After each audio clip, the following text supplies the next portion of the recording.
নমস্কার, আমি সৈকত মাজা, বিধায়ক মন্তেশ্বর। ইতিমধ্যে আপনারা জানেন যে গত 19 তারিখ আমি মেদিনীপুরে আমাদের জননেতা শুভেন্দু অধিকারীর নেতৃত্বে আমাদের কৈলাস বিজয়বর্গীয়, মুকুল রায় থেকে আরম্ভ করে দিলীপ ঘোষ এদের উপস্থিতিতে ভারতবর্ষের স্বরাষ্ট্রমন্ত্রী অমিত শাহের হাত থেকে আমি ফ্ল্যাগ গ্রহণ করে ভারতীয় জনতা পার্টি, যেটা সারা বিশ্বের সবথেকে বৃহত্তম দল, রাজনৈতিক দল, সেই দলে আমি যোগদান করেছি। এবং এই যোগদান করার আমার যেটা মূল উদ্দেশ্য, আমি 4 বছর মন্তেশ্বর বিধানসভায় বিধায়ক হিসাবে আছি, কিন্তু আমাকে কোনো কাজ করতে দেওয়া হয়নি।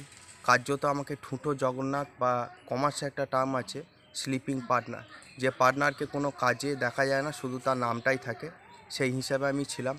আপনারা জানেন যে মন্তেশ্বর বিধানসভা সিপিএমের লাল দুর্গ হিসেবে পরিচিত ছিল। 2011 সালে তৃণমূল কংগ্রেস ক্ষমতায় আসা সত্ত্বেও মন্তেশ্বর বিধানসভায় কিন্তু তৃণমূল কংগ্রেস জিততে পারেনি।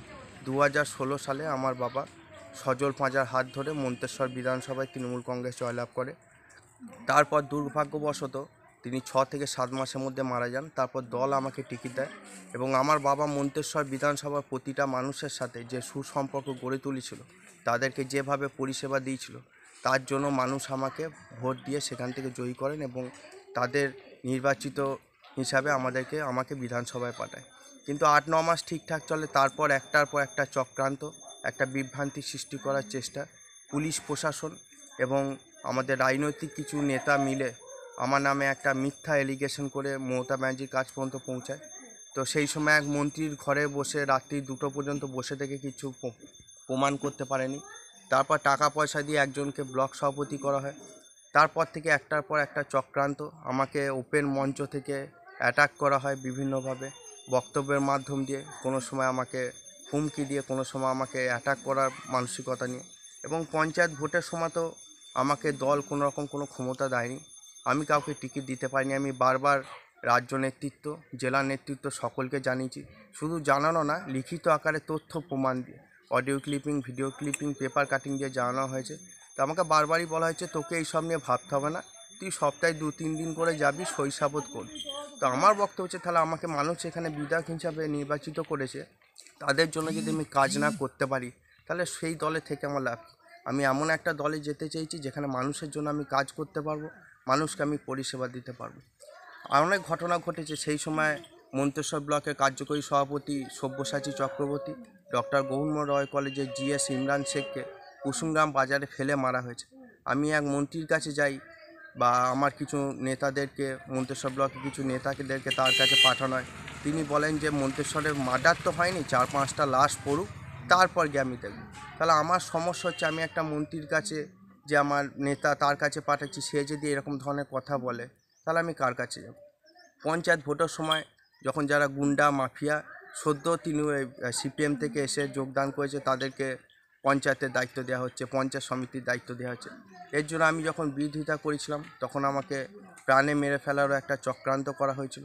এবং এই প্রতিটা জিনিসই করা হয়েছে আমাদের মন্ত্রী, পূর্ব বর্ধমান জেলা তৃণমূল কংগ্রেসের সভাপতি স্বপন দেবনাথের নেতৃত্বে, এবং তার নির্দেশেই প্রতিটা জিনিস করা হয়েছে। কারণ আমি দুটো জিনিস ভুল করছি। একটা হচ্ছে যে নিষ্ঠার সাথে দলটাকে করার চেষ্টা করেছি, মানুষের পরিষেবা দেওয়ার চেষ্টা করছি। দ্বিতীয় যে ভুলটা করেছি সেটা হচ্ছে তোলা তুলতে পারিনি, কোনো নেতাকে তোলা দিতেও পারিনি। এটা হচ্ছে আমার সবথেকে বড় ভুল।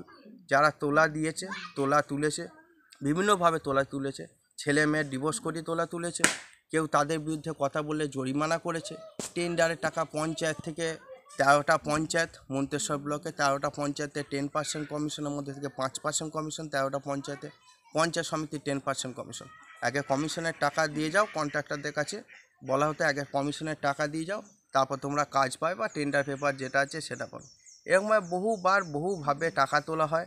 এটাই হচ্ছে মন্তেশ্বর ব্লকের রাজনীতিটা দাঁড়িয়েছে।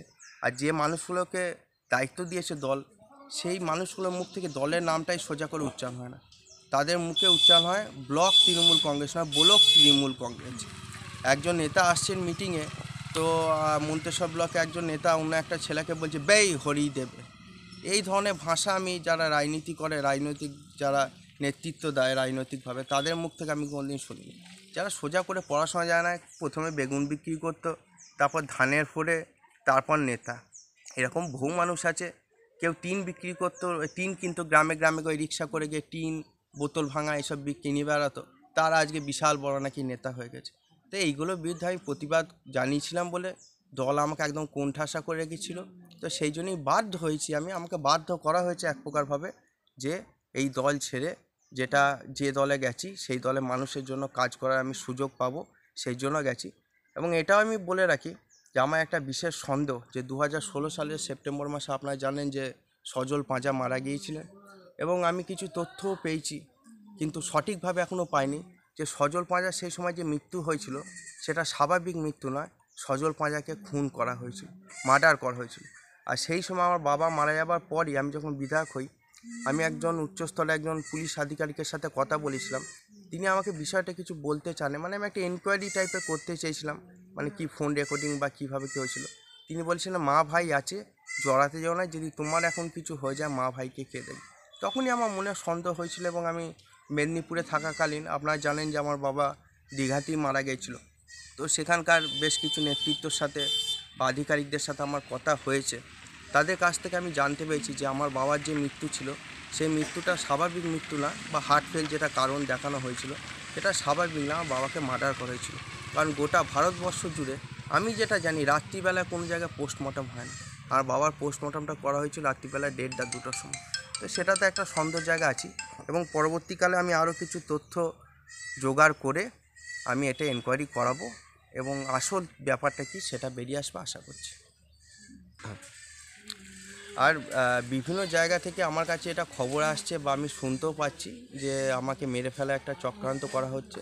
তো একটা কথা বলতে চাই যে ভয় খাওয়ার ছেলে আমি নই। দুটো জিনিসকে ভয় খাই, ঈশ্বরকে ভয় খাই, ওপরওয়ালা ঈশ্বরকে ভয় খাই, জনগণকে ভয় খাই।